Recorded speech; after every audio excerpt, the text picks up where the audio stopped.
Hey, it's Harold. I'm just going to record the next lecture that we have in our economics class. And again, I have combined my own slides with slides that Krugman and Wells made. So let's respect their copyright and keep this. Don't tweet this out or whatever. So what have we done so far? We've talked about basic principles. We talked about Tom and Hank, the production possibility frontier. We went through market failures, gains from trade. What I hope to do today is to really talk about supply and demand, how consumer preferences enter the picture through demand curves, how production costs and technologies enter the picture through the supply curve, kind of how these things interact. So, what is a competitive market? We won't say too much about this today, but we'll get into this. What are supply and demand curves? Where do they come from? And how do they interact to produce a market clearing price? How do each of these curves shift? And what are the consequences of that? What are shortages and surpluses, and how do price movements often eliminate them? It says, why do price movements eliminate them? I should say most of the time, price movements help to reduce them. That's a little optimistic. And then hopefully we'll get to some policy implications, and we'll talk about rent control, minimum wage, a few policies that we know are important. Okay. So first of all, a competitive market. One of the most basic concepts is to think about, what do we mean by a competitive market? In general, we mean that we have a market, we have many buyers and sellers who are buying and selling the same good or a similar good or service, and no one buyer or seller is so powerful that person can really influence the price. The way that we say this is everyone is a price taker. Whatever the market price is, you're sort of a little fish in a big pond. You kind of have to take that price as given. You can't act like you're influencing it. And the supply and demand model is a model of how a competitive market behaves, when these basic assumptions hold. And I should say there's 5 elements, that we talk about. And by the way, 5 elements that in real life get complicated and depart from the assumptions of a simple model. So one is the demand curve, and how much are consumers willing to pay for a product when there's a given price. And the demand curve actually is, in some ways, even if a market's really not competitive, the demand curve still is operative. And then there's the supply curve. How many units of how many hotel rooms are hotel suppliers in Chicago willing to supply if the price of a hotel room is $150 a night? And that's strongly influenced by production costs, as we'll see. And what we'll see is when there's a monopoly, the supply curve concept sort of goes away. The monopolist kind of gets to pick her favorite point on the demand curve and set the price to that. Turns out the supply curve isn't so useful when we have a really uncompetitive market on the supply side. But the demand curve, really, continues to hold. And what shifts the supply curve and the demand curve around, and what are the implications of that, and how that changes market equilibria, and hopefully we'll get to some social work and policy implications of these simple models. So we'll see how we do.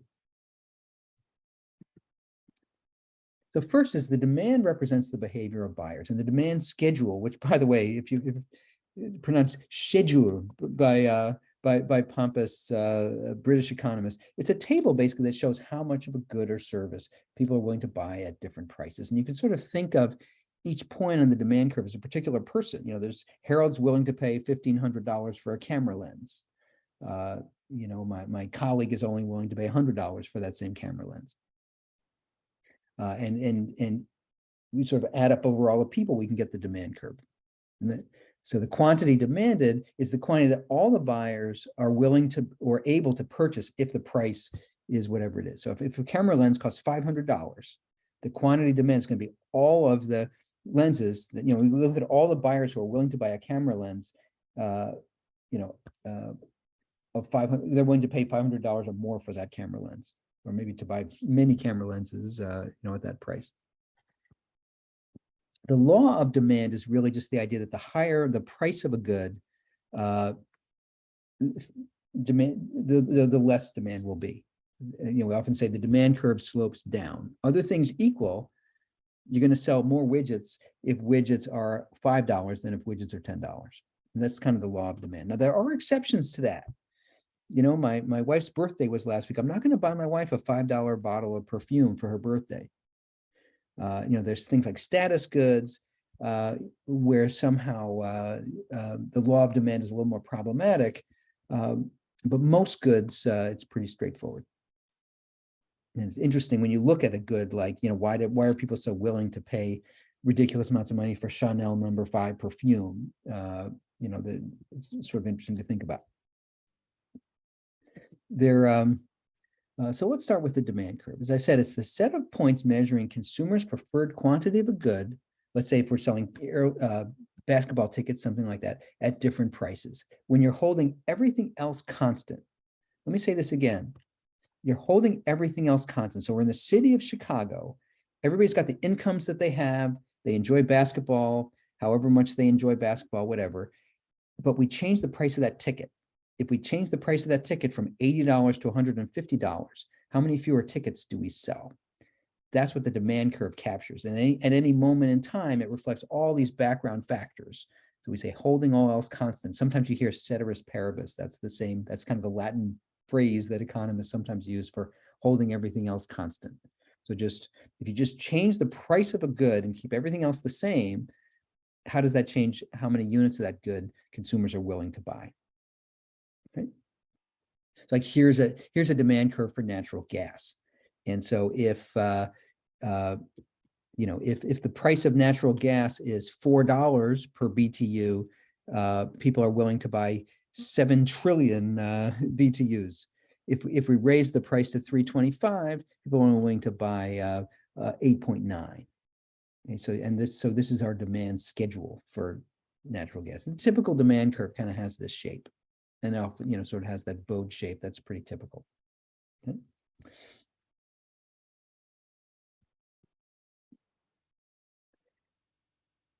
Amazingly enough, if you raise the price of gas, people will consume less gas. They'll either consume less gas by driving less often or by buying more fuel-efficient vehicles. They'll do something so that they are consuming less gasoline. And so what we see is if you plot up around the world the price of gasoline on this y-axis and the consumption of gasoline on the x-axis, you see sort of get this shape. But one of the things I should point out, if I just back up, for historical reasons that go back to a guy named Alfred Marshall, we put price on the y-axis and we put quantity on the x-axis. If you say, why do we do that? It's kind of, I don't know, but we do that. So that's kind of the convention. It's a little unfortunate because in many ways, price is the independent variable. It'd be better for it to be on the x-axis, but that's what we do. And there are some advantages. I think of the demand curve as there's a bunch of people at each of these points. So there's, Ralph is willing to pay $3.75. Mary is only willing to pay $3.50 and so on. I kind of like to think of the demand curve as lots and lots of people along these curves. And the height of the demand curve is the willingness to pay of that person, for the good. And when we talk about consumer and producer surplus, that will come back. Okay. Now, sometimes demand curves shift. So if demand for natural gas increases, then the whole demand curve is shifting. We can either say it shifts to the right, or we could say it shifts up. When we say it shifts to the right, the way to say that is at any given price, people are willing to buy more of it. And if you say it shifts up, that's kind of a way of saying at any given quantity, the price could be higher and we'll still sell that same quantity. Now, one thing we never talk about is like moving the thing diagonally. So you can say there's reasons sometimes, if you're trying to be intuitive, why it sometimes makes sense to say the curve shifted up, and sometimes it makes sense to intuitively to say that the curve shifts to the right. There's no sort of natural economic interpretation to a diagonal arrow. So so you can see the way I wrote these. It is I sometimes say right, left. I sometimes say up, down, depending on what I'm talking about. When we're talking about taxes, it often makes sense to talk about the curve shifting up and down. If there's some sort of an outside or exogenous increase in the quantity available, sometimes it makes sense to say the curves are shifting right and left.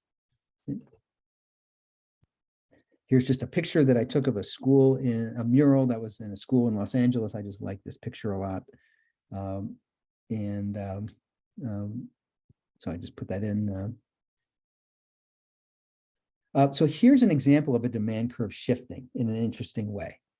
So let's suppose that we have a hockey team and it's a mediocre team. And let's say this is 1999. And so January 1, 1999, if the price of a hockey ticket is $350, the team can sell 2,500 tickets. If the price is only $250, they can sell 4,000 tickets, and so on. Then the team announces they got Wayne Gretzky to come. Okay, and so the team is better. So now what you see is if the ticket price is $350, instead of selling 2,500 tickets, instead of selling 2,500 tickets, they can sell 5,000 tickets. Okay. So at any given price, they can sell more tickets. So here, this is the demand curve is shifting to the right because the team is better. So I'm willing to pay more money to see a better team. Okay. So here's the demand curve, and here's the way it shifts. We often will kind of show parallel lines. There's no particular reason the lines have to be parallel. It could be, for example, there's a bunch of really high rollers now willing to pay a ton of money because now the team's got the superstar that they like, but they're only showing up. It's only people that are sort of way up in this part of the demand curve. But here you can see where the demand curve has shifted because the product got better. Okay. So now what shifts in the demand curve? There's a couple things that can cause that shift. The team can get better. The fans, their circumstances can change. If you want to buy a ticket in New York City to see the New York Knicks, a terrible team with one of the worst front offices, in NBA history, I often, whenever there's a major policy error, I sometimes joke that it was a mistake to let the Knicks, front office run employment policy or something. But tickets have gotten really expensive in New York City to see the New York Knicks because there's been huge increases in the income at the upper end among financial professionals and other people who are just willing to pay, $2,000 for a good seat to see the New York Knicks. The Bulls can't quite charge that because we don't have this huge number of multimillionaires in Chicago who can fill the United Center as readily as in New York. The other thing is there might be other, as we'll talk about, there might be other goods that compete with basketball tickets. And when the quality of those things change, that can change the demand for basketball tickets. Or it could just be consumer tastes and preferences, and expectations can change. So lots of things can shift the demand curve. So as I mentioned before, the demand curve shifts to the right or shifts up. So boring slide I've already presented. One of the things that's really important to distinguish is a movement along the demand curve or the supply curve versus a shift in the curve. So, suppose that nothing really changes about the quality of the basketball team or the, fan interest in the team, their outside, their alternative entertainment to basketball, but the price of a Bulls ticket changes. Then what will happen is there'll be a shift along the demand curve. So you say the price of tickets goes way up, there'll be fewer tickets sold, just because now tickets are more expensive. So understanding when are we moving along the demand curve, because basically everything in the consumer's lives has stayed the same, but the product's now more expensive, versus the demand curve itself moves because, say, people's tastes change. So one of the things that's striking, like, for example, I'm an ethical vegetarian. I actually like, Impossible Burgers and stuff like that, I just don't want to kill an animal because I enjoy eating a hamburger. That shifts the demand curve when there's lots of people doing that. That shifts the demand curve for plant-based food and also for chicken and beef. You can also have changes that involve substitutes or complements. I'll get to that, in the later slide. We'll define those a little more carefully. But suppose the bears get a ton better. Well, yeah, that's probably going to put some pressure on the ticket prices for the bulls, because there's going to be a bunch of fans who are like, why should I go to a Bulls game when I can go to the Bears and see a really good football team? There's some competition across different modes of entertainment. So that can shift the demand curve too. When Michael Jordan was here, probably hurt demand for White Sox tickets, because a lot of people are like, I want to see Michael Jordan. I don't, nothing personal, Frank Thomas, but Michael Jordan is the Babe Ruth of basketball. So here's just movement along a demand curve, because price changed, but nothing else changed. Okay.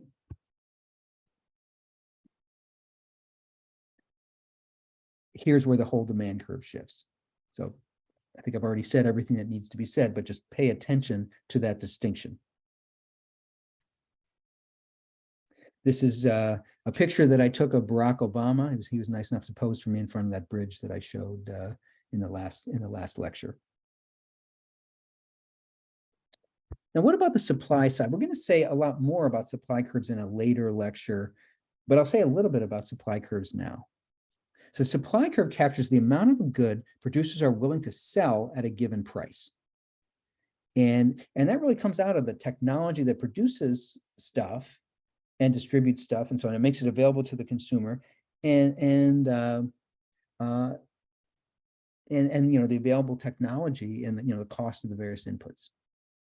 And one of the interesting things about the supply curve versus the demand curve is if you have a space alien who came to Earth and tried to understand the market for cheese doodles, they could actually understand the supply curve quite readily, because it would just come out of the cost of the different inputs. If you said, what's the demand for cheese doodles? That alien would have a much harder time with that, because that's just how much do people enjoy eating them. And that's a space alien who doesn't have dopamine receptors that match ours wouldn't really understand what makes a cheese doodle delicious. Okay. So here's an example where we've got, let's say we have the world gasoline market, and there's a supply shock. Let's say there's a war that affects the ability to get, for tankers to move through the Strait of Hormuz or something like that. So the demand curve kind of stays the same, but the supply curve is actually shifting. In this case, it's shifting to the left or shifting up. It's more expensive to produce the same, to provide for you the same amount of gas. So what happens is that there's a place of market clearing price where supply equals demand. That over here is a pretty low price and a pretty high quantity, and it sort of shifts to this new one, moves up that demand curve, where now there's a higher price and a lower quantity demanded. You see, so the amount of gasoline sold has gone down. We're moving this way. Oops, but but the price is now higher, and how much the price goes up and how much the quantity goes down depends on the relative slopes of those two curves. These two curves, by the way, are pretty flat, which means that they're pretty sensitive to price. And if I made one of these curves really steep and one of these really flat, that would change how much the price went up, how much the quantity went down, and sort of which side of the market took the biggest hit from from that change. And one of the things we'll see is that when there's sort of an adverse development in the market, like production costs have gone up, that the side of the market that is the least flexible in its ability to move away from that product as the price goes up, basically is going to bear most of the cost if those if it bears most of the cost if somehow it becomes more expensive now to provide that good. Yeah. Here's increased demand. Let's suppose that people suddenly love to buy gas guzzling vehicles. So now the demand curve is shifting out because suddenly everybody wants to drive a Hummer, or some supercharged sports car that gets really bad gas mileage. So now what's happening is there's nothing changing about the supply for gas.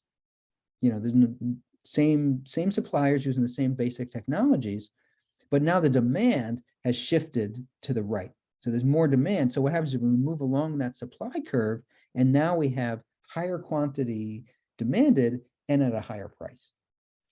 And so there's supply shocks, demand shocks that come from various things. And very often when you're thinking about a policy issue, one of the first things you want to think about is, is this really moving the supply curve, or is it moving the demand curve? And very often that helps us have it's one of the first questions that we ask if we want to understand the impact of an economic policy change. Okay. So here's just a supply curve for, say, tickets to games. Actually, this is kind of a dumb example because you could, in general, you could imagine we have a stadium that's pretty fixed size, but here's just a supply curve where if the price of tickets is $350, we're willing to sell more tickets. And maybe we can. It's kind of expensive to have the upper deck, to fully deploy the staff so that you can have fans in the upper deck. But if it's $350 a ticket, you're going to do that. But you're not going to do it if it's $100 a ticket. You'll just squeeze everybody down near the court. Okay.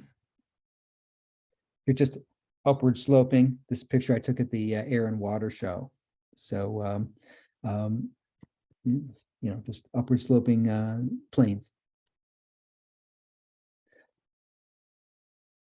Now, so as I mentioned, what shifts the demand curve? There's sort of 5 things that we often talk about. Changes in the prices of related goods and services. Imagine, for example, that parking becomes a lot more expensive near the United Center. Parking is kind of a complement to coming to the game. You got to leave your car when you go into the game. If parking gets a lot more expensive, people are not going to be willing to pay as much for those, for those tickets. Changes in people's income, I mentioned. Changes in people's preferences, I mentioned. For some kinds of goods, changes in expectation matter. Like, suppose that what I'm buying is I'm buying an iPhone. I'm thinking about buying an iPhone, and I read in the paper, there's going to be a real shortage of iPhones next year. There's some sort of a critical raw material that's used to manufacture iPhones, and they're sort of hitting bottlenecks. You can imagine that that'll increase the demand for buying an iPhone right now, because I don't want to be stuck next year. And of course, changes in the number of consumers makes a big difference. If suddenly open up new markets, that's going to shift the demand quite a bit. Suddenly, iPhones, quite a few people buy iPhones all around the world, and that of course shifts the demand curve, for iPhones.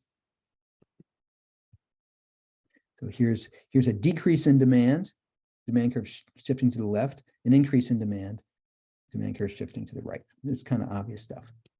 Okay. Let's talk about substitutes. 2 goods are substitutes if a decrease in the price of one of the goods leads to a decrease in the demand for the other good, or vice versa. This is another way of saying their cross-price elasticity, as we'll see, is negative. And here's the idea. So the idea is, think about the Bears tickets and the Bulls tickets. Suppose Bears tickets become a lot less expensive. There's going to be people who are like, I was going to go to a Bulls game, but a Bears ticket is half the price. I'm going to go to that Bears game instead because I'm just looking to go out and watch a ball game. So substitutes kind of serve a similar function, and they kind of compete with each other. And so, for example, coffee and tea are substitutes. Muffins and donuts, train rides and air flights. Harold Pollack and Colleen Grogan, you could think of as substitutes. One of the interesting questions about academic tenure is, you can imagine that young hotshot assistant professor is kind of a substitute for Harold. Harold has power in the organization. You might think that one of the things that I think about as a senior faculty member, of course, the generic me is, this person is competing with me. I'm kind of happy I have tenure because now I can, I'm a little bit more secure about bringing someone in who has strengths to complement me because I'm secure in my job. And there's pluses and minuses to that. So, what happens to the demand curve for coffee if the price of a substitute like tea increases? So that's going to increase the demand for coffee because the substitute is now less attractive. If tea gets a lot cheaper, that's going to really shift the demand curve to the left for coffee, because it's just coffee becomes less attractive when there's this cheaper thing that a lot of people like, just as much as coffee. Okay. So compliments, I mentioned parking and Bulls tickets. You could imagine, coffee and dunkable breakfast cookies are compliments. Smartphones and apps for your smartphone are compliments. Cars and gasoline are compliments. If price of gas gets really a lot, few people are going to want to buy new cars. They're going to be like, I'm going to use public transportation. Okay. So substitutes and complements, key concept that I talked about in the first lecture too. I mentioned changes in income. This turns out to be a real focus in economics. How does our demand for certain goods change as our income goes up? That turns out to be important for a variety of things. Now, by the way, the terminology, I hate the terminology here for any number of reasons. A normal good is a good where your demand for that good increases when your income increases. And if you're not a normal good, you're an inferior good. This is just, social workers did not make up this nomenclature. And that's something where the demand for that good declines when your income goes up. Okay. And you might think about examples of a normal good and an inferior good, and we'll get to that. And one of the things we spend a lot of time on in various kinds of economic forecasting and so on is what happens to the demand for goods when the income in the overall society goes up. And if you think about what's happening all around the world in countries that are experiencing rapid economic growth, demand for some goods is going to really go up for the normal goods, but so some other goods where the demand might really decline. Okay. So, and the plot of a quantity demanded against income is often called an angle curve. So now you might think every good is a normal good, and kind of not necessarily. Imagine ramen noodles, Kraft macaroni and cheese, used furniture. These are things that you might really want to buy when you're at a low income level, but you become less interested in buying them when you're at a high income level. And there's the demand for used cars is much higher among people of modest incomes than among people of high incomes. There's nothing, I hate the term inferior good because there's nothing inferior about any of these things. They're just things that cater to a market that is people with lower income. And there's some of the best high-tech products are products that are very cheap and make something available for people with lower income. Imagine that someone comes up with a really great smartphone, doesn't quite do everything that the iPhone does, but it's $120. That'd be great. And you could imagine that the demand curve for that would look like an inferior good. There's nothing inferior about that. It's just a terminology that we use. Okay. So now I should say that a good can often be normal over some range of people's income and then become an inferior good as you sort of lapse up. So you can imagine my Kraft macaroni and cheese. If I've got really low income, as my income goes up, I can have more Kraft macaroni and cheese. I'm buying used furniture, I get more used furniture as my income starts to go up. But when I'm going from 75% of the poverty level to 150% of the poverty level, but as my income really starts to go up, at some point I'm like, I don't want to have macaroni and cheese anymore. I don't want to have used furniture anymore. You can imagine that my demand then starts to drop. So there's a little bit of which income range matters in some of this stuff. Okay. Now I should say within the normal goods, we often distinguish two different things: necessities and luxuries. And again, the economic terminology does not fully match the human reality in the way that we think about these terms. And the basic idea is if I buy a little bit more of that good, as my income really starts to explode, we kind of call it a necessity, because basically what that's saying is that when my income is pretty low, I'm spending a pretty high fraction of my income on that good. But as I get more and more rich, the fraction of my income that I'm spending on that good really starts to drop. And a luxury is kind of the opposite. So the amount of money that I spend on a really nice car, presumably if I'm at a low income, I'm buying a pretty cheap car. then as my income really starts to go up, maybe I say, hey, I want to buy a BMW and spend $80,000 for a car or something. Now, a lot of the things empirically that come out as looking like necessities and luxuries, sometimes, as I mentioned, it's counterintuitive. So like cable TV, it actually shows up as a luxury, as a necessity in the data. Low-income people spend a high fraction of their income on their cell phones and on cable TV. And a lot of us say, well, cell phone, I can see that's kind of a common sense necessity. I'm a sort of snobbish University of Chicago professor. I kind of don't say the same thing about cable TV. But by the way, this is the kind of subject where your own positionality is really important in making judgments about how other people spend their money. And I'm sure that will come up in some of our class discussion. So suppose your total income goes up by 10%. M&Ms would be a luxury good if your M&M consumption goes up by more than 10% as your income goes up.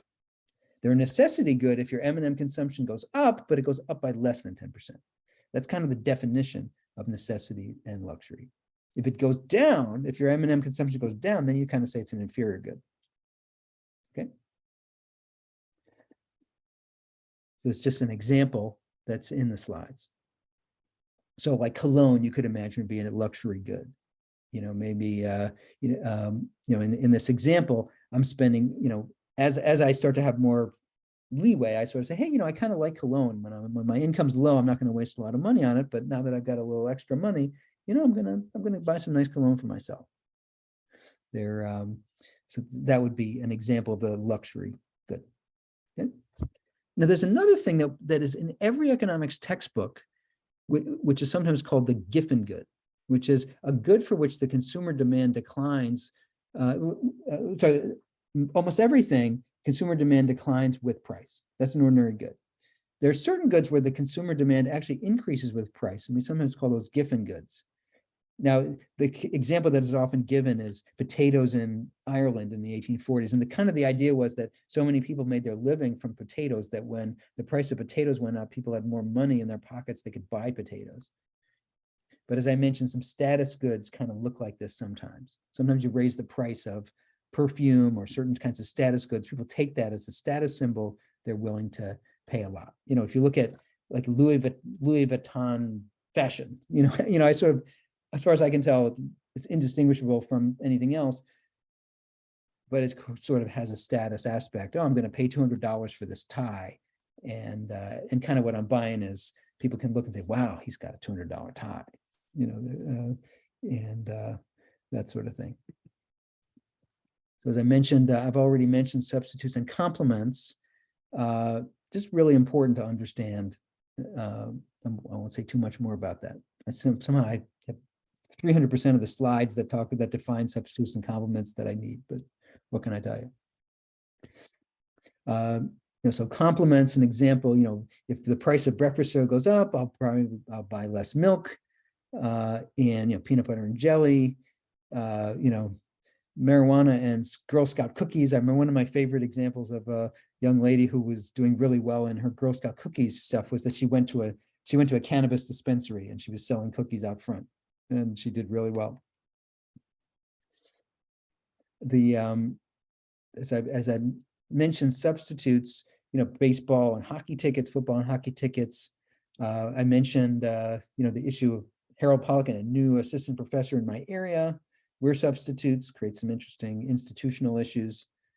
One of the big thing in substance use policy is which substances are substitutes for each other and which are complements. So one thing that people are trying to understand is, we're trying to move people away from opioid pain relievers. And one issue that people have talked about is, can cannabis sometimes be a good substitute for opioids? It's unclear that works real well. Sorry, my dog is trying to get in to say hi to me. Hold on 1 second. Hey, Ben, come on in. A lot of policy questions about understanding substitutes and complements. We're trying to get people to reduce their smoking. It's useful to know, is alcohol a substitute or a complement for tobacco? Here's a big point. Long run versus short run in economics. By the way, basic question is, what do we mean by the long run? Very often what we mean by the long run is the time it takes for people to adjust their decisions because the environment changed. In the short run, I'm just, like say the price of gas goes up right now. In the short run, I have the car that I have, I live in the place that I live in terms of my work commute, things like that. So I have a demand curve for gasoline, but I can't really do that much in the short run to consume less gas if the price of gas goes up. But in the long run, I could buy a hybrid vehicle or an electric vehicle. I could change where I live. I could change my life in a way that matters. And so if I think there's a permanent change in the price of gasoline, in the long run, I'm really going to respond to that. Okay. And the same thing is true for producers. So, in the long run, suppose that we knew that gasoline was going to cost $8 a gallon permanently. Well, you could imagine that people are going to go and it's going to change the incentives to go out and find more gasoline. It's going to change the incentives for what kind of car you buy and for everything in the production side and everything on the consumption side. So, very often what we're trying to do in policy is we want to create long-run changes that create structural change. And sometimes you say, what is the difference between a structural change and a momentary change? Let me give you an example in my own work. And it's also an example where the political marketplace sometimes focuses on the short run in a way that does not produce structural change. So suppose that I'm trying to get better behavioral health services for people with opioid use disorders. I want to get the University of Chicago to expand our behavioral health services to really offer opioid use disorder treatment to people, which we kind of don't do now very much. There's two different ways I can do that if I'm a legislator in Springfield. One is I can pass the Harold Pollack Opioid Use Disorder Act of 2022, where I'm going to have $100 million for the next 3 years. That's a special grant that goes to opioid use disorder treatment. And so in the short run, there's $100 million now for opioid use disorder treatment. And, I'm high-fiving, I'm going on Chicago tonight, getting high fives from people and so on. That's policy A. Policy B is we do this boring thing where we say, now we've raised the Medicaid reimbursement for opioid use disorder treatment. And it's just a permanent thing that Medicaid now used to pay $100, it now pays $150. Not a lot of high fives for that. It's not the Harold Pollack opioid use disorder thing. That's going to have a much bigger impact, because now the University of Chicago as a supplier of services can say, you know what, for the foreseeable future, we're getting $150 for this thing that we used to get $100 for. It's actually worth it for us to hire a bunch of advanced practice nurses and behavior and social workers and behavioral health specialists to offer the service because we're getting 50% more money for it. That's a long run change. That's an incentive for real infrastructure. So that's a really important point. How do you create long-term changes in incentives? Because, in the short run, a lot of stuff, it's really hard for people to be flexible for some short-term thing, and it's not worth it for people to, if we know this grant, let's say this opioid use disorder grant is going to run out in 3 years, University of Chicago is not going to spend a ton of money and effort to ramp up something that's going to disappear in 3 years. They will do that if they say, oh, this is now permanent. So people are much more responsive to these long-run changes than these short-term changes. Okay. This is just a picture I love in the Art Institute called The River. This is just a mom, she's tired, but she's on the job. She's protecting her job. Sorry, I'm at home now, and let me close the door. Hold on. I'm recording my lecture right now.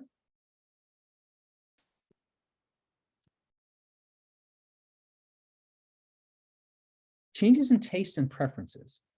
So, demand curves change because the circumstances of consumers' lives change, and seasonality matters. It's a lot easier to sell boots when people feel the weather is going to require that. So changes in taste can certainly shift demand curves. Fashion is, by definition, is kind of arbitrary. And then changes in expectations, as I mentioned, matter. So part of it is, what do people think is going to happen to prices in the future? So, if people think that Xbox consoles are going to have lower prices right before Christmas, that's going to drop the demand, during November for those same things. I have no idea if this is true, by the way. I've literally never touched an Xbox in my life, but this is an example that people have used. But here's a straightforward example. If the price of petroleum goes up, the demand for solar power does what? And the demand for cars does what? Well, it's pretty clear that the demand for solar power is going to increase because solar power is a substitute for petroleum in a lot of ways. And the demand for cars is going to decrease because cars require petroleum. It becomes more expensive to have your car. Okay?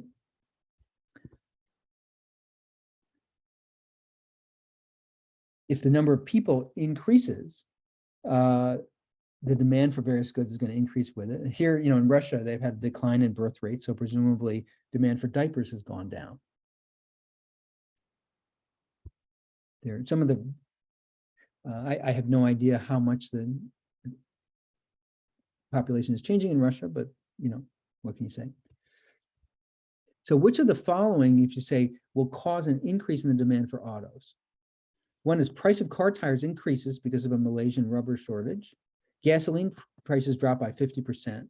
McDonald's increases its hamburger production. So I look at this. So clearly, this top one, the price of car tires, clearly that's going to decrease the demand for autos because you need, it's going to make the car more expensive, and it's going to make owning the car more expensive, because you got to replace your tires. Gasoline prices drop by 50%. That's going to increase the demand for autos. I have no idea what the McDonald's thing is going to do. Maybe if you have to drive a long way to the McDonald's, then then it will increase the demand for cars. I don't know. That's just a goofy, irrelevant thing. This is, of course, Hopper's Nighthawks picture from the Art Institute. Maybe my favorite picture. That's actually me. This is me, and those are other University of Chicago faculty members. Now, each person has their own demand curve. If you say the price of natural gas is whatever it is on this y-axis here, each person is going to buy a certain amount of natural gas. And what the overall market demand curve for natural gas is it's just adding up everybody's demand at each of the prices. We sometimes call it the horizontal sum. So you just take every family, if the price of gas is $5, this person's going to consume 30, another person's going to consume 20. So if they were the entire population, the total demand at $5 would be 30 plus 20. We just add up over all the people how much they're willing to consume at each of these prices. So here's an example where we have just two families, and at each of the prices we just add up 30 plus 20 equals 50. Notice, by the way, in general, this curve ends up flatter than these individual curves are. In general, the overall market demand curve is flatter, which makes it more sensitive to price than any individual person will be. And that just turns out to be a characteristic of the way people combine in an ecosystem. In general, that is true. Okay.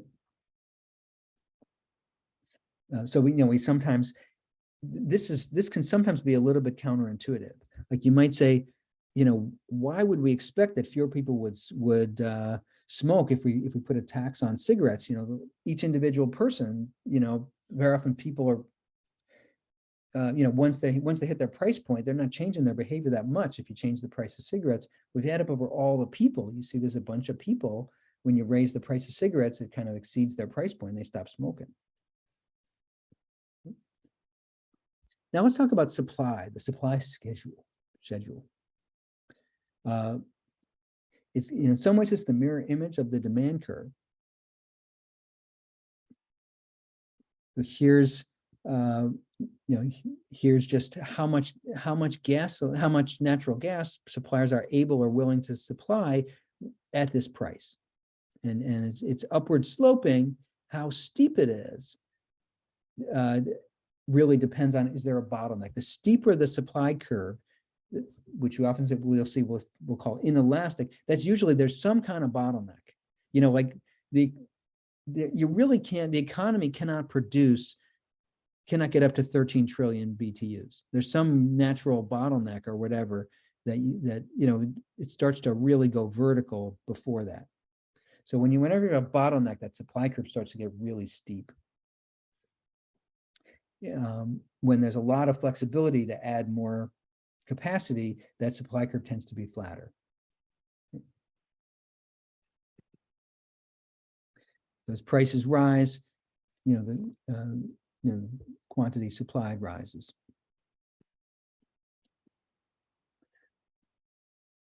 Okay. Now the supply curve can shift. Here's where the supply curve shifts, because there's just a new technology that becomes available. So you suppose that we have fracking and we can just get more natural gas now. That whole supply curve is going to shift to the right. And there's now, and at any given price, suppliers can produce more of it. One interesting thing about this shifting supply curve is a lot of the benefit may well go to consumers from this new technology. Who actually benefits, supply side versus demand side, from a new technology? That really depends on how the supply curve and the demand curve interact. So movement along the supply curve versus a shift in the supply curve is important. If demand suddenly changes, but there's nothing changing about the technology of supplying natural gas, we're moving up that same supply curve to a sort of higher price point and more natural gas is sold. If the technology of production changes, then the whole supply curve is shifting, and that's a different situation. Okay. So here's just two different situations that are happening. We're going from S1 to S2 because the technology of production is changing. We might be going from A to B because the demand is just going up, and there's nothing changing about the technology. Okay. So things that shift the supply curve. I mentioned technology already. Input prices. So suppose that producing natural gas requires some key construction equipment, and that equipment gets to be more expensive because there's some sort of bottleneck in the supply. That's gonna shift the supply curve, make it more expensive. Expectations, we'll talk about some of these other things in more detail in a bit. The number of producers. If more producers are coming in, that's shifting the supply curve. Suppose there's lots of places that suddenly are now available for fracking, and now now we use them. Okay. And of course, expectations matter too. Suppose that suppliers think that natural gas 5 years from now is going to be a lot more expensive than it is right now. It's going to be really high demand 5 years from now for natural gas compared to today. Well, they're not going to be willing to supply as much natural gas today at any given price. So expectations matter as well. Okay. So just here's an increase in supply, here's a decrease in supply. Okay.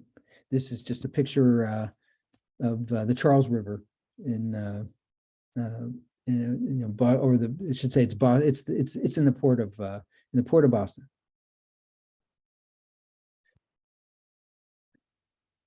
So I mentioned changes in input prices. Input prices can sometimes be things like licensing fees and red tape and stuff like that. So if chips become a lot cheaper, presumably iPhones will, that'll affect the supply curve for smartphones. Changes in prices of related goods. That's sort of an interesting one because there's opportunity costs. Sellers will supply less of a good if its profitability falls. So, suppose that I'm a farmer and I could produce corn or I could produce cotton on this piece of land. If the price of cotton goes up a lot, that's gonna shift the supply curve for corn, because farmers are saying, I'm not going to grow corn, I'm going to grow cotton instead.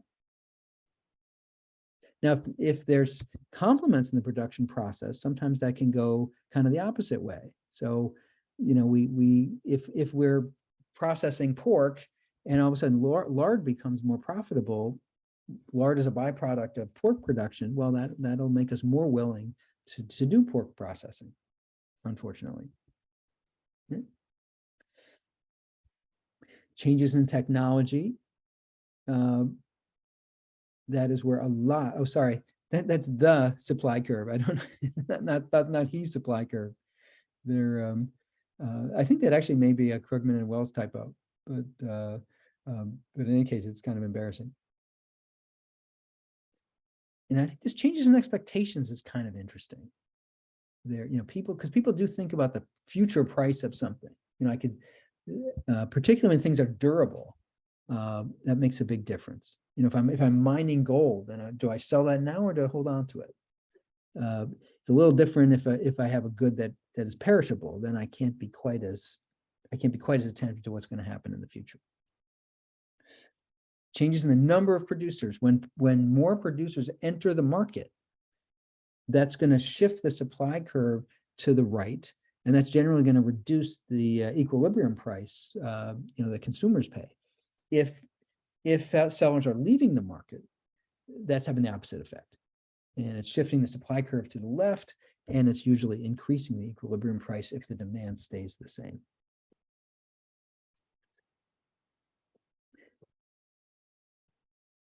Just as I said that the demand curve, you could sort of add up across all the individual demanders, same thing is true on the supply side. If you add up each of the suppliers, that makes up the total supply curve for an entire industry. So here's you know, three different, here's two different producers that are sort of combining to produce a market. So at $2, you know, Louisiana, they're willing to produce, you know, 300,000 BTUs, and this Allegheny, they're willing to produce, you know, 200,000. You put them together, they're producing 500,000. We're just adding up 2 plus 3. So, so we horizontally add these things up. Okay. We've already talked about equilibrium prices or market clearing prices. There's a price at which the amount consumers are willing to purchase at that price is matched exactly by the amount producers are willing to supply or sell at that price. Okay. Finding the equilibrium price and quantity of a good. Here's our supply curve, here's our demand curve. Clearly, we're looking for this magic point where these two things come into balance. So the equilibrium quantity is going to be a 10 there, and the price is like 3.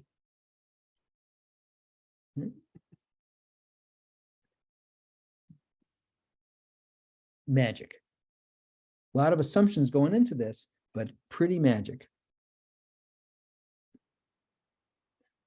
Now, what happens when the demand curve shifts, but the supply curve stays the same? What happens to the equilibrium price? So here's let's say here's our original supply demand thing. We're at some point E1, and then suddenly demand really increases, and we sort of shift the demand curve from this curve to this curve. So now we're sliding up the supply curve. Supply curve hasn't changed. So we're now at a higher quantity. Q2 is bigger than Q1, and we're at a higher price because there's just more stuff being demanded. So if you're moving up the supply curve, you end up at a point higher price, higher quantity. Okay. And what happens if the supply curve shifts? This is so like new technology comes along that just allows producers to produce the good cheaper, but there's nothing changing in consumers' lives about the demand. So what happens here now is we go from our old equilibrium, we sort of shift down the demand curve to where it intersects that new supply curve. So now we're higher quantity, but lower price, because we're producing the good more efficiently, or there's just more suppliers or something. So when the supply curve shifts like that, you end up at higher quantity, lower price. if the demand curve is shifting and just the good becomes more popular, you end up at higher quantity again, but higher price now. So you can see why, if you're trying to understand the impact on people, sometimes it's really useful to know, is this a supply shift or a demand shift? Because that's going to affect sort of what's happening to these prices and quantities. Okay. Now, occasionally, both curves shift at the same time. And that, here we have the supply shifts out, or sorry, the supply shifts in, and the demand shifts out. So, so you can end up with complicated issues. I was trying to come up with an example where both of these things shift, and I'll give, and it will come up. It'll come up a little later, either in this lecture or the next. Now let's think about some policy questions. So here's one. The war on drugs. So here we have, let's suppose that we have a supply curve for illicit fentanyl, or for heroin, for cannabis, whatever, and we have a demand curve. This is the way this is drawn. Demand is pretty inelastic, pretty insensitive to price. And what we do through enforcement is we try to make it more expensive to supply that good. So we're shifting the supply curve. We're going from S1 to S2. We're making, say we have, it's more expensive to, so let's say we have a drug that is produced in some agricultural chain. So people have to grow, say, cocaine. People are growing the coca and they're sort of smuggling it into the United States. And if we have really high enforcement, that's pretty effective. It's more expensive to bring in that coca than if there's limited enforcement. So what's happening is the equilibrium quantity is going down. It's going from Q1 to Q2, and the price is going up. It's going from P1 to P2. And depending on the slopes of these curves, you could imagine has a different social impact. One question we often ask in drug stuff is, what's the impact of a measure like that on drug-related crime? A lot of people who consume heroin, they're engaged in criminal activity to get the money to buy the heroin. So they might, in one way or another, you imagine people might be stealing car radios, shoplifting, doing survival crimes to get the money for that heroin. And you might say, how is drug enforcement going to affect the level of that crime? What's kind of interesting, because it depends on the slopes of these curves. What's happening, because the amount, let's suppose that every dollar that goes into the heroin market, that there's 50 cents of that is coming from various kinds of criminal activity. That's probably way too high, but let's just assume that for the moment. Well, the amount of dollars that's spent on heroin is quantity, the number of dime bags of heroin sold, multiplied by the price of a dime bag of heroin. And so it's kind of the area of this whole rectangle. Okay? And so one of the questions that you might ask is, what happens to the area of that rectangle as we clamp down on the enforcement? And if you look at this picture, you kind of say, well, the price is going up a lot and the quantity demanded doesn't change all that much. This rectangle here is probably bigger area than this rectangle. So there's probably more dollars actually going into the heroin economy because of this enforcement. By the way, it's what you might say, that seems really counterintuitive. How could that be happening? One of the weird things about supply side enforcement in the drug market is, in some ways, it kind of helps the cartels manage their oversupply problem.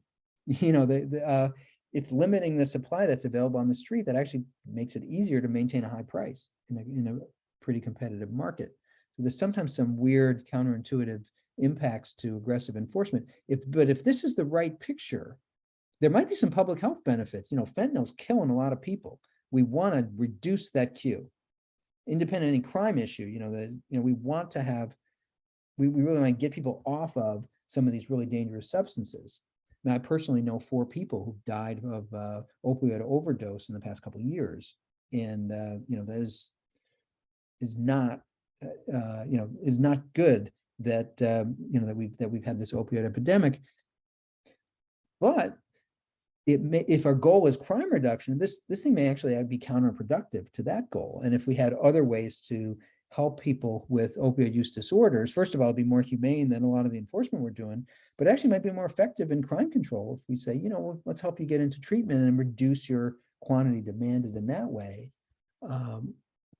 rather than doing things that are driving up the price of street drugs, but are not really reducing how much you're consuming. So you can imagine at least there's questions that we could ask. And you know, so we can pay attention to that. Sorry, I apologize that this slide kind of ran off the bottom. And by the way, I would just mention the idea that total revenue in a market is price times quantity. That's actually really useful to just bank, because that's often, that turns out to be important for a lot of stuff. The total dollars going into the market, this is like the total dollars in the cash register. It's how much the price of each item times the number of items that you sell is how much you got in your cash register.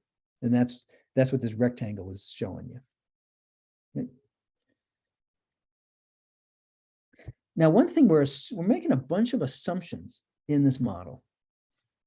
One of the assumptions that we're making is that we kind of have a uniform good that's being sold at the same price across the entire market. And if you think about that assumption, it's not always a very accurate assumption. You know, if I'm buying heroin, for example, just stick with the heroin example, I'm dealing with one heroin supplier. You know, I have my dealer. I really don't know how much a lot of the other dealers are charging. Now, in the internet age, it's a little easier for people in the underground drug markets to see what some of the prevailing prices are. But you can't really comparison shop, you know, for heroin the way that you can comparison shop for a Snickers bar. And so there's certainly variations that come from high search cost or whatever, or just, you know, I'm in a prestige store, I'm in a tourist trap, I don't have the time to comparison shop. You could imagine that prices vary. But in a uniform market, you know, it's pretty uniform prices for stuff. You know, if I say I'm going to charge $6 a gallon for gas in the south suburbs of Chicago, that's not going to work real well. Now, one thing that I should mention is the idea that there are markets that include products that are similar, but they're slightly different. So they're not complete substitutes for each other. You know, think like I want to buy a new car. It's a very competitive market. You know, there's a price for Hyundai Elantras that you can charge in the south suburbs of Chicago. Hyundai Elantra it's not quite the quality of you know, of a nice Toyota, and a nice Toyota is not quite the quality of a nice Lexus. So there's sort of interesting imperfect substitutability across goods that matter. And it's true, by the way, in the heroin market, there's differences in the quality of the heroin and so on, or cannabis as well. But the idea that we have pretty uniform pricing, at least when there's a pretty similar quality good, is kind of a key assumption that we make. That's just a picture I took walking home one night, so I threw it in there. Now, why does the market price tend to fall if if the market price is above the equilibrium price? The idea is if the price is really high relative to the demand, then there tends to be a glut of that good. There's a surplus of it. And so sellers are going to try to reduce the prices that they have so they can just get their goods out. You know, you don't want to be, if you're selling milk and the price of milk is just really high relative to the demand for milk, you're going to try to lower the price because you don't want to end up spilling that milk out, and have it go bad before you can sell it. So let's see if we can, so here's an example where, let's suppose that the prevailing price for this good is $3.50. We've got a big surplus. And presumably there's going to be suppliers who are going to try to sell things at lower prices to bring that down. Okay. Now, what about if the market price is very low relative to the equilibrium price? Now you have a shortage. And shortages also don't last because sellers are going to kind of realize, hey, I can charge a higher price and still sell this thing. Okay. So here's a dynamic where we have a shortage. By the way, interesting, there's a whole bunch of institutional things going on in these graphs, which I'll mention, but you could imagine if there's, say, public regulation that's producing a shortage, that creates some real complexities, and we'll get to that in a second. Okay. Now, what happens, by the way, as I mentioned, I'll just mention, supply and demand curve shifting. Actually, this is pretty boring. I'm going to shift past this, actually. I think we've already covered this. So you can look at it in the slides. I think I just have redundant slides.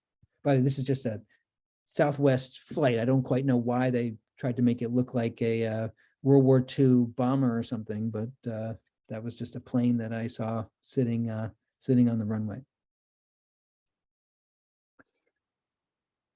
So imagine that here's just an example of sort of learning by doing. Suppose that we have violins and the price of wood falls.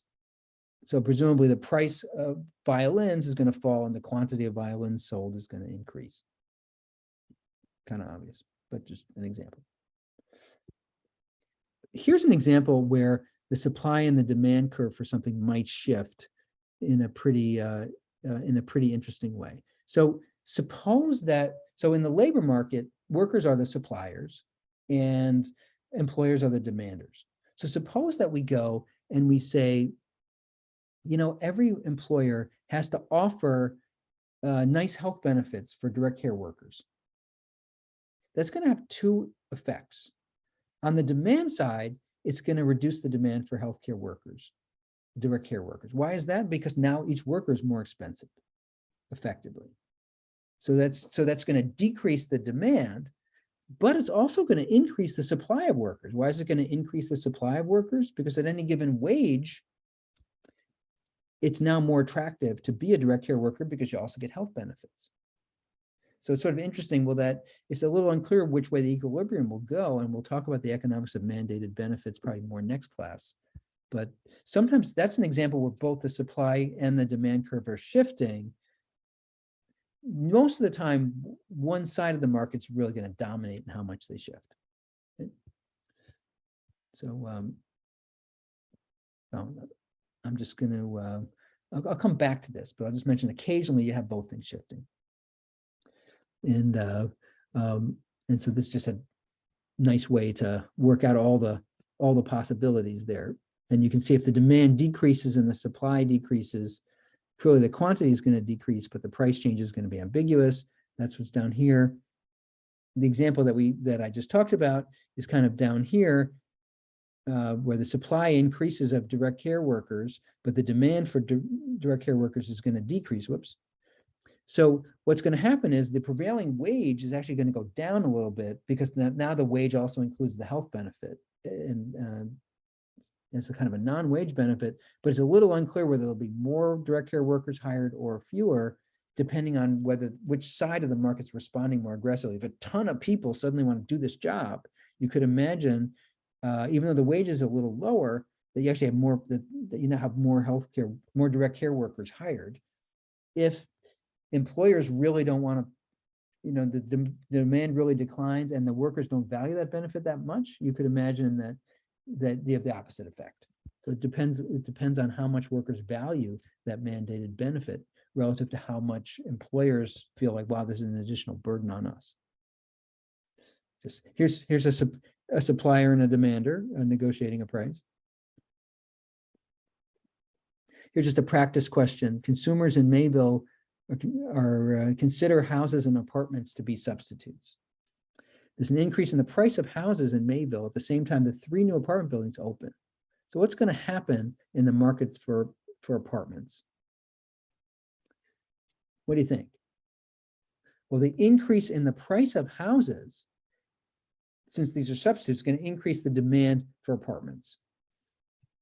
So all else equal, that's presumably going to increase the equilibrium price and increase the quantity of apartments demanded. At the same time, 3 new apartment buildings open. Now, so the supply is shifting. So, and that's also moving us, that could move us in the direction of higher quantity and lower price, because now that, the supply curve has shifted. So we actually don't know what's going to happen to the price of apartments now, but we do know that there'll be more apartments um, in equilibrium, there'll be more apartments sold or rented out. So we'll be somewhere here. We actually don't know what's going to happen to the price, but we do know that there'll be more apartments in this example.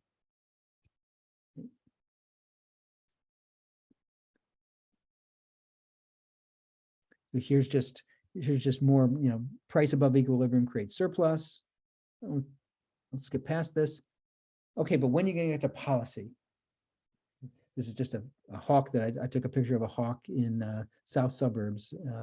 And this should be titled Friends, Romans, Countrymen. So let's suppose that we're thinking about minimum wage. Because minimum wage, is a price floor, right? So let's suppose that we're in a place called Harvard Square Shire, and people that work making burgers have an equilibrium wage of $7 an hour, but a minimum wage of $9 is imposed. So let's think about what this might do. So we're basically putting on a price floor that is above the equilibrium price for labor in this market. And then we want to know who's going to win, who's going to lose from this. Okay. So here's worker supply curve for labor. Here's employer's demand curve for labor. Here's the equilibrium wage if there was no minimum wage at all. And here's the minimum wage. That's above that equilibrium. By the way, this is, I drew these curves pretty flat, which is going to make this policy look like it has a really dramatic impact. There's a big employment effect because at this minimum wage, Q1 workers are willing to work at this wage.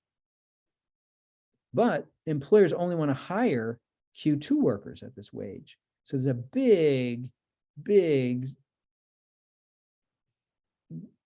difference between those two things. There's a real surplus of labor willing to work at this wage. So there's a lot of people in this group who would be unemployed people, in terms of I'm willing to work at this wage and no one wants to hire me at this wage. They may, of course, have other jobs and stuff. By the way that I drew this curve, this policy looks like it's kind of foolish because I drew these curves so flat. And it sort of looks like, wow, you're having a big employment effect.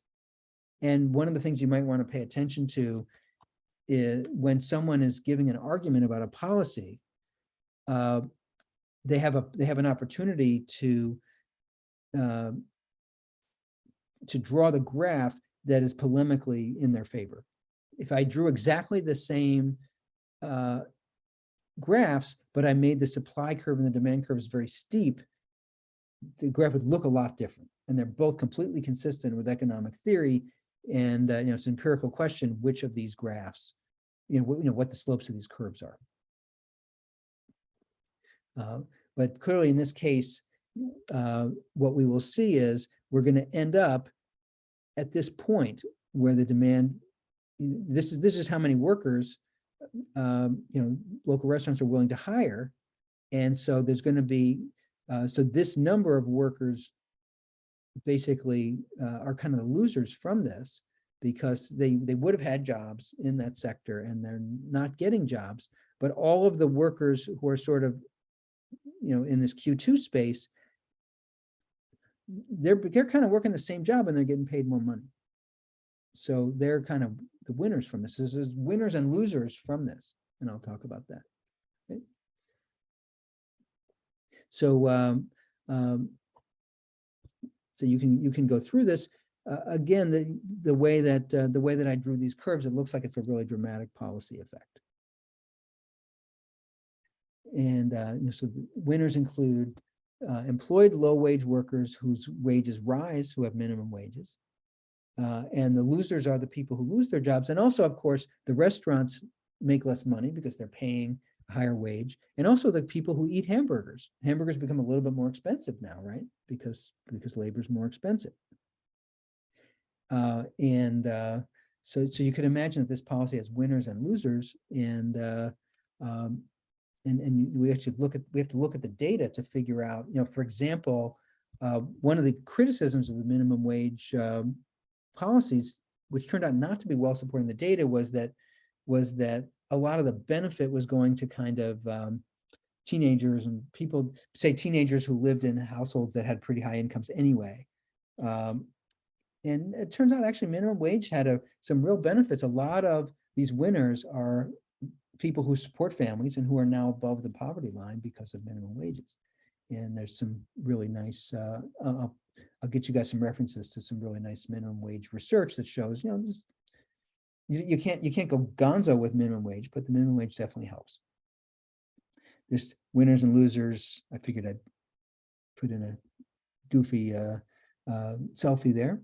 And that's me as a goalie and I think it's some sports museum downtown.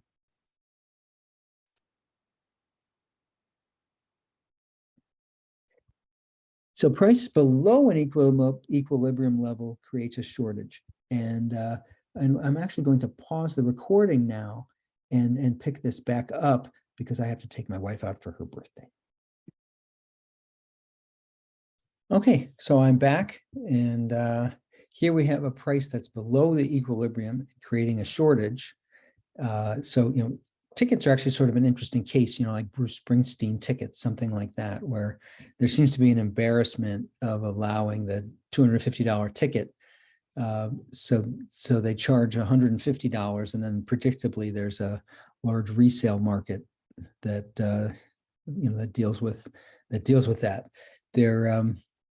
But clearly, if the price is way below the equilibrium, there'll be quite a shortage. The excess demand will be quite dramatic at this price, where there's 15,000 demanded and only 5,000 supplied.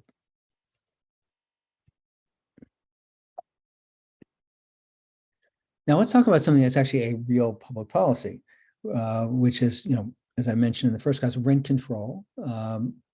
And it's a policy that has some desirable and undesirable distributional effects. And if you look at a place like New York City, that's a good place to see such a policy followed. And it's basically a price ceiling on apartment rents that is that's below the equilibrium price. That institutional details matter a lot in rent control. Very often, there's some sort of a cap on how much rent can be increased for current renters, but sometimes when the unit is put up for renting when someone leaves, you can charge a higher amount. So here's sort of a standard rent control model where in the absence of any kind of a price ceiling, the equilibrium rent would be $1,000 and 2 million apartments would be rented. And you could see that we'll do a lot in the class where you sort of have like this X-shape supply and demand curve where the supply is just a vertical, is just a line, like a 45-degree line, and similarly with the demand. So in the absence of a rent control regulation, we're sitting right at this equilibrium price. Now, what happens if we put on a price ceiling where we say you can't charge more than $800 a month? So at $800 a month, you can see that the demand is for 2.2 million apartments, but the supply is only 1.8 million. And in real life, there's people who say I have a large house, I can rent out some of it, but only if I get a high rent for it. Or I'm a landlord, I can spend some money fixing up a place, and I sort of will only do that if I can get the full rent, that sort of thing. So there's a group of units that are basically along this line that, if we didn't have rent control, would be put out on the market for renting, and and they would be available to help equilibrate the market. At the same time, there's a group of people between E and B on the demand side who really would not be renting an apartment on their own if the rent were $1,000. Maybe these are college students, maybe these are people who might otherwise be living with their parents or something. But if we have a rent ceiling of $800, they're going to be out in the market. So we sort of took away from the market these extra units that were needed. Whoops, we took away these units, and then we added additional renters who want those $800 apartments, and the two of these together create that shortage. That we've got greater demand than we would have had at a higher rent, and we have less supply. And so that adds up to a shortage of 400,000 apartments. Okay. Now, let me just mention some of the impacts of a rent control regulation that are, at least some of the bad impacts. I should say there's good impacts, that there's a lot of people that are in affordable housing who might otherwise not be able to live in that. One is that the quantity is too low. There's a housing shortage. Rent control does not do anything to increase the available supply of housing. In fact, it does the opposite. Second is the inefficient allocation to customers. If you talk to people who live in rent control areas, certainly when I think about people that I know in New York City, a decent number of people living in rent control apartments are older people who are reasonably affluent, and they've just been in the apartment a long time. And some of them, by the way, bequeath the apartment to their children or something like that. This kind of a policy doesn't always achieve what we sometimes call target efficiency. There's no particular reason that the people that need it the most are going to get access to rent control apartments. I'll leave out the wasted resources for the moment. I'll note inefficiently low quality. So suppose that you are a landlord, and you have Harold's living in a rent-controlled apartment. The equilibrium rent would be $1,000, but in fact you can only charge $800, at least while Harold's still in the apartment. And there's some needed repairs and stuff. Well, you really don't have much incentive to do it. First of all, there's no economic reward to do it. It's not like you can charge a higher rent if you make the place look nicer, because you're sort of stuck at the rent control level. And also you kind of want Harold to leave. So the idea of, Harold calls up and he's like, I have this phobia towards bugs, and there's just a lot of termites and stuff in the apartment. You're the landlord, you're like, oh, bummer. I wish I could do something about that. I just can't do that. And maybe you're just hoping that, that he'll just leave. And so it really creates a situation where incumbent tenants and the landlord have very opposed interests, and there's really very little economic incentive for the landlord to want to make the apartment attractive for the person who's been living in it a long time. And of course, there's also the possibility of a black market, because you could say, well, my official rent is $800. But you know what, we have to sign a lease in this apartment, there's a finder's fee of $2,000. And you can imagine there might be other ways that people are paying off the landlord to get out of the rent control regulation. So if we just highlight this, you can see that the area of the shaded triangle is the total surplus due to the inefficiency. Let me just explain what this is, because we haven't gotten to this yet in the class. But this demand curve, the height of this demand curve is how much someone is willing to pay. There's a person right there. Veronica Pollock is right there. She's willing to pay, $1,177 for an apartment. And there's somebody here who's willing to supply that apartment for only $812. And that difference between those is surplus that's being created by this economic activity, where somebody's getting something that they're willing to pay almost $1,200 a month for, and that the producer only, it only costs the producer like $812 to provide. So these customers are losing, basically losing out.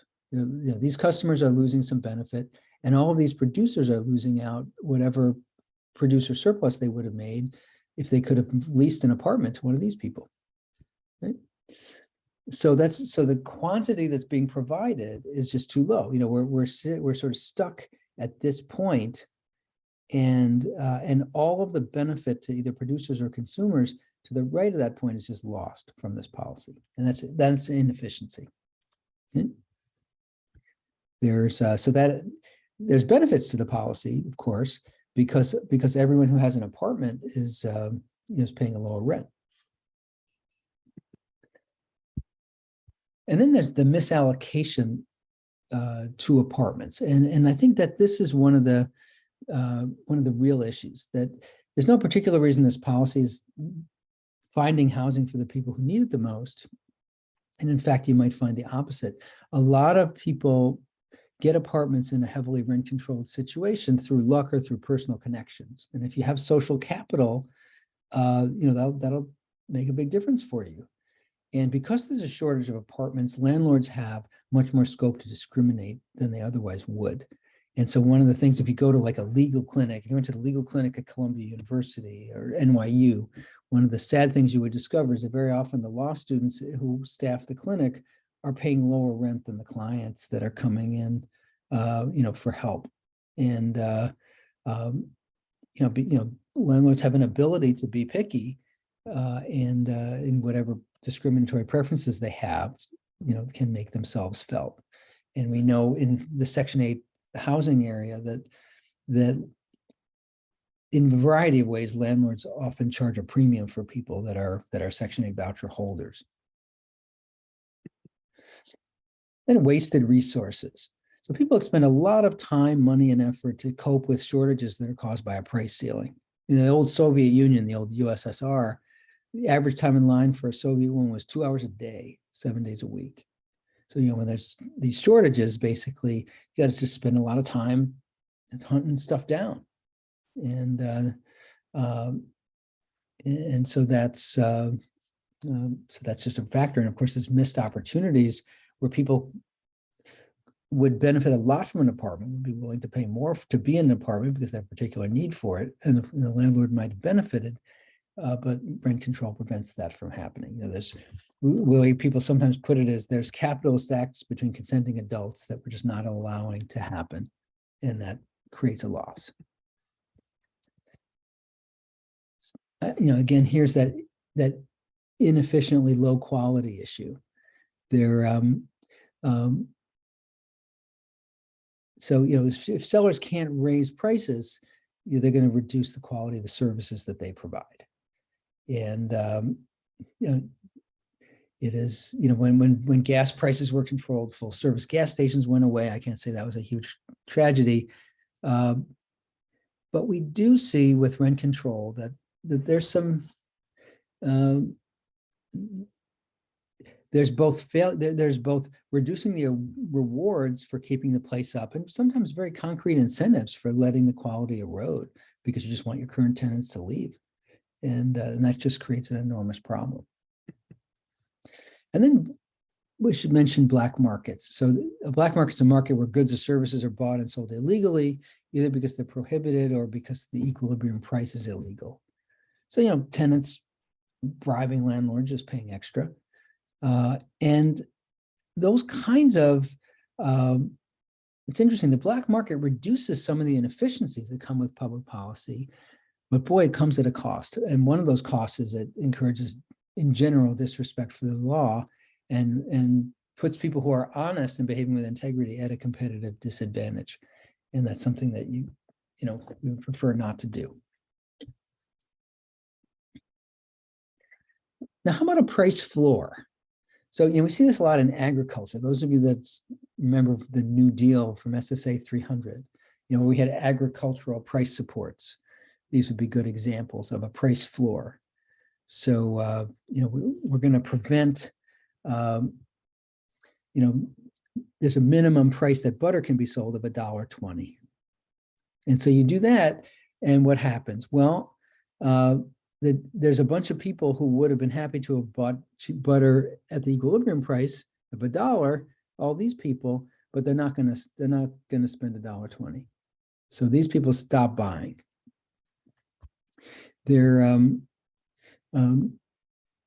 Now, one thing that we do see also, though, is that there's more producers willing to produce. All these producers, they would not have produced if the equilibrium price, if they can only get $1, they would not have been producing that much. But if you can get $1.20, then everybody all the way up to B is producing. And so you have this surplus because you've got extra people producing right there, and you've got fewer people buying these people. So we've generated, in this case, about 3 million pounds of extra butter that we got to do something with. And I'm old enough to remember when this stuff would be given out at my school. You know, we would get a lot of agricultural surplus, much of which, by the way, is not good for you. If you think about the child obesity epidemic, a lot of the agricultural surplus stuff that we got was really not healthy. So there's some predictable side effects, so one is, stay tuned for this. We'll discuss something called deadweight loss. Inefficient allocation of sales among sellers. So we have a bunch of people who are pretty inefficient sellers, who are producing a lot of butter that goes unused. You know, these people here, you know, they're just reasonably inefficient in their ability to produce butter, and but they're gonna produce butter at a, you know, that we now have a surplus. We got to figure out what to do with that. So one of the interesting things is inefficiently high quality, and that seems a little weird, doesn't it? But imagine that you can only sell, you can't compete on price. You know, your butter's going to be $1.20. You can't sell it for a lower price. You know, if you're following the rule, well, you can make your butter super fancy and make it, you know, more worth paying extra for. And at one level, that's kind of good. You know, you're making some really nice butter, but you're producing butter at a quality that is beyond what the market itself really would want to have. And so the quality, it's sort of the inverse of the rent control problem. You know, the rent control problem, the quality is too low. With the price floor, everybody's competing on quality in a way that is sort of excessive. And you know, there's a bunch of people who just want some butter so they can put some butter on toast. They don't want a super high quality, you know, butter product that's been officially danced over by whatever, you know. And of course, there's a temptation to break the law by just selling below the legal price. So so here's so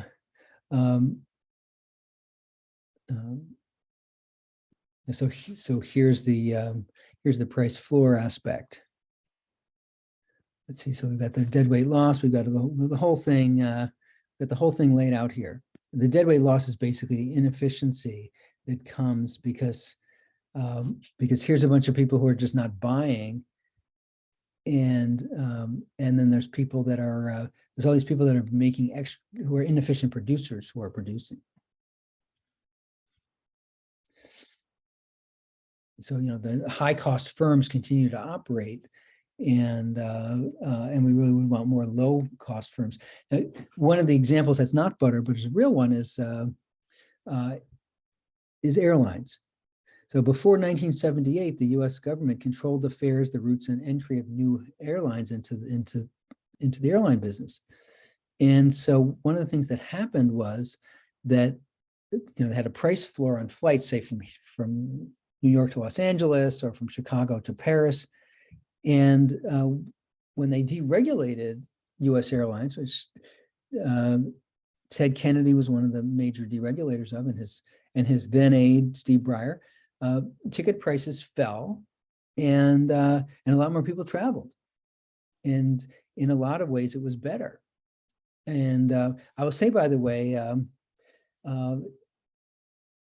know, some of the challenges that they had was, so you couldn't compete on price going from Chicago to Paris, but you could offer a super fancy gourmet meal, and you could, you know, give people warm towels and make, you know, have really premium service, which was fine for people that could afford those flights. But there were a lot of people who were like, I want to take a vacation to France and I can't afford to pay a lot for an airline ticket. I just want, you know, I want a ticket.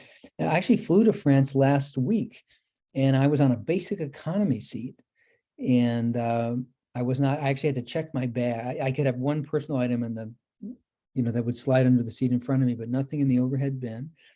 I was in the last boarding group to get on. The ticket was probably $800 round trip, something like that. I think I paid a little extra because I waited too long. And there were people in first class who were paying $7,000 for that round trip. And they got warm towels and they had fully reclining seats and all this kind of stuff. And I must say, I was paying $800. I had to go to an academic conference, so it was actually not a vacation. But I thought I was very happy to, paid a reasonable fare out of my research account. I had a little, they gave us a sandwich, they gave us coffee. It was perfectly fine. And I was really happy that the airlines were competing on price and that I could buy this, reasonably priced ticket. So I had a chance to go to Paris, because I wouldn't have gone if I had to pay several $1,000s to go. Price floors encourage waste in the agricultural sector. So there's this problem that you end up with a huge surplus. If I just go back, there's if the price is $1.20, the producer going to produce this much, but the consumers only want to buy this much. So there's this big surplus. That's the difference right here. In this case, it's like 3 million pounds of butter. So what happens in agricultural policies, the U.S. government would buy the excess, and either they would donate it to schools or they would destroy it.